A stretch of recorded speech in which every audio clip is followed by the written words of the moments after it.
Hey, Jules Plus Vegan, and as always, welcome to my channel. And for those of you who are new, I know you can benefit. And welcome to 2021, my friends. It's January 1st. There's all the hope in the world. I think one important thing to recognize, though, is as much as people were saying good riddance to 2020, whatever we did in 2020 to set the footwork has determined our 2021. So if you're not liking that, you're going to have to obviously put some things in motion now to determine what your 2021 is going to look like.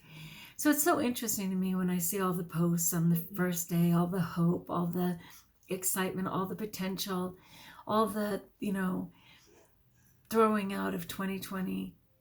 And then I'm like, okay, you do realize that 2020 was 24 hours ago. And that unless you did the prep work, your 2021 is not going to be all that you just proclaimed it to be. But there's certainly time and grace to do that. And I'm so grateful for that, one day at a time, right? And one day at a time, if we were setting goals, that is absolutely my goal for this year, is to live in the present and just one day, to be accountable for one day at a time. And to know that those days will build on each other and that I will get to my goals, but ideally by staying in the present moment. So, as somebody who has an addictive personality and definitely someone who has played in addictive substances, if you will, from alcohol to pills to certainly food. And even though some people will argue that food itself is not addictive, maybe the approach to how we consume that food may be more so. But we've been seeing through MRIs and studies being done that our food today, which is largely processed, is absolutely designed, it's designer food, is absolutely designed to be addictive. They literally see that they can light up the dopamine, receptors in the brain, much like they do for cocaine, depending on how they design our packaged, processed, standard American diet. So I don't think we can argue anymore about food being addictive, which is interesting to me, and it's coming from that addictive mindset, is that even when I'm doing the least addictive food on the planet, which would be raw vegan, I'm sneezing as usual, but anyway, which would be raw vegan, right? So completely unprocessed, God's food, fruit, vegetables, healthy fats. I can still struggle with my addiction because so much of it is mental, right? So a lot of the times people want to cure an addict by simply removing whatever it was that they were acting on. So they'll remove the alcohol for the alcoholic. They'll remove the pills for the pill gourmet. They'll remove, whatever the trigger foods are in somebody who's dealing with diet.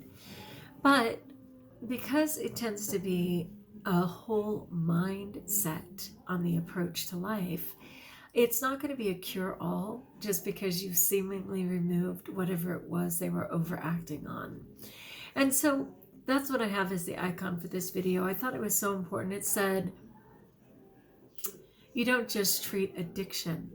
So whatever that specific thing is, the specific trigger, you end up treating anxiety, depression, PTSD, loneliness, rage, despair, toxic secrets, regret, undiagnosed head trauma, untreated ADHD.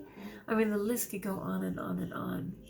And then it says, then you realize addiction is often someone's best attempt to cope when they don't see other options.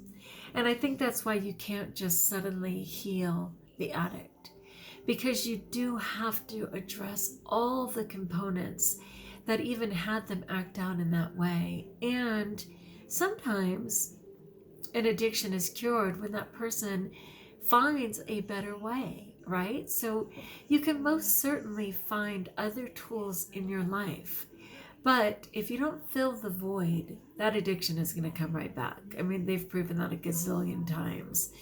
So you realize that that person, to get through whatever it was they were getting through, used that substance, used that behavior to survive in that moment. I was thinking when I was younger, like in my early 20s, and there's no doubt that I come from a long line of challenging, I don't even know, I don't know if I want to say mental illness per se, but we have definitely had people in our family line that have had various things, whether they were diagnosed as schizophrenic. Mostly it was what they used to refer to as manic depression, which now is known as bipolar. And that was certainly my situation. And even though I think I was kind of dealing with it on and off my whole life, I wasn't like officially diagnosed until I was about 23. And they put me on a truckload of medications.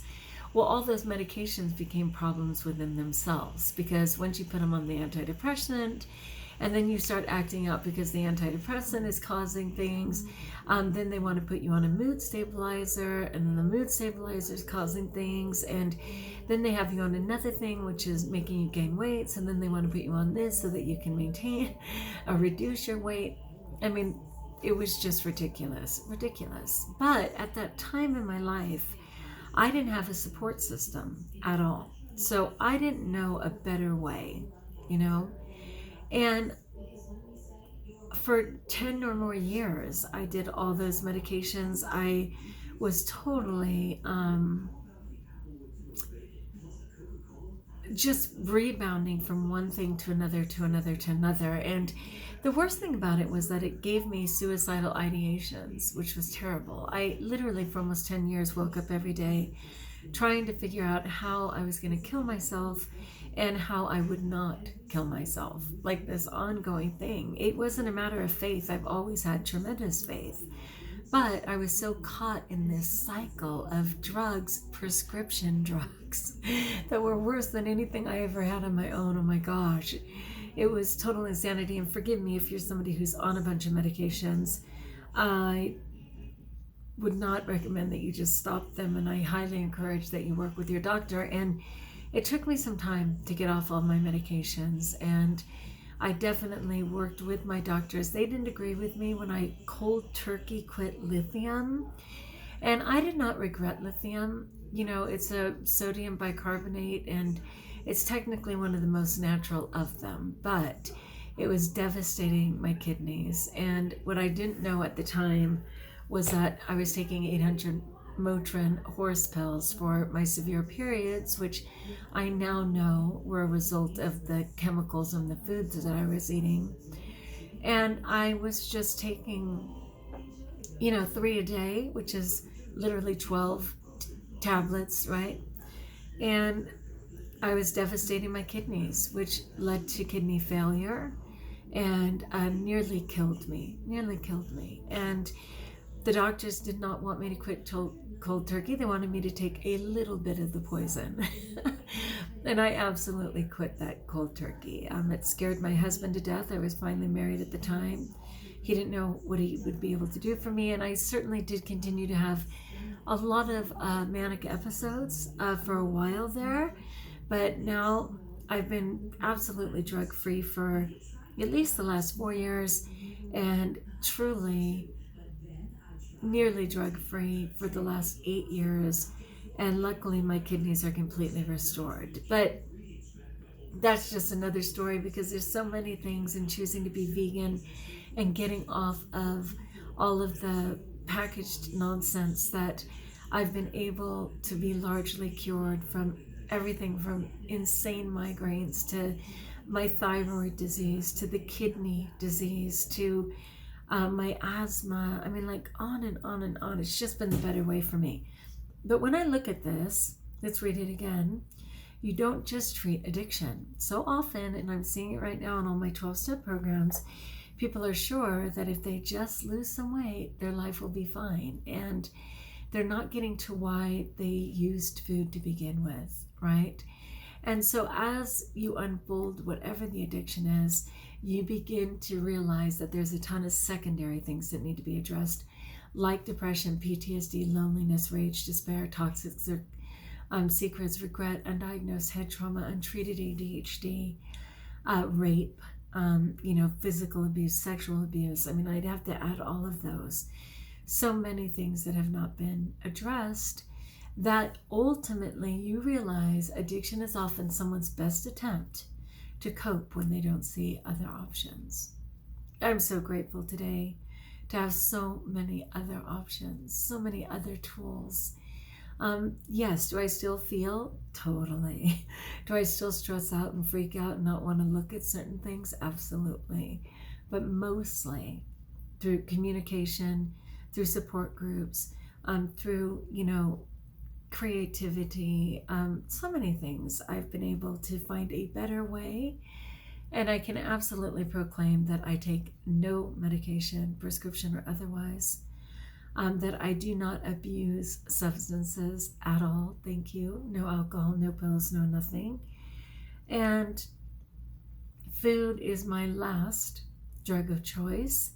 And 99.9% of the time, I'd have to go down from there. How about 98? 98.9. I have to leave 1% in there for when I falter. I absolutely eat live food for a live body and rejoice to no end that I have my life back and have all the hope in the world going forward, since I only consider myself at the half life mark, right? So yes, that puts me at about 110, but I'm all in. All right, people, let me know what you thought about that. Can you relate at all? Do you understand that addiction is not just the act of whatever that substance is, but all this stuff behind even choosing to use that substance to begin with? Yeah, it's a process, but it's possible. I'm a testimonial to that. And I praise God to no end. And I'll continue to work my program. All right, my friends, like if you like, join us. If you haven't, subscribe. Let me know in the comments below how I may support you. And until we talk again, Happy New Year's. Happy New Year's. Happy 2021. I look forward to sharing it with you. And know that you're blessed.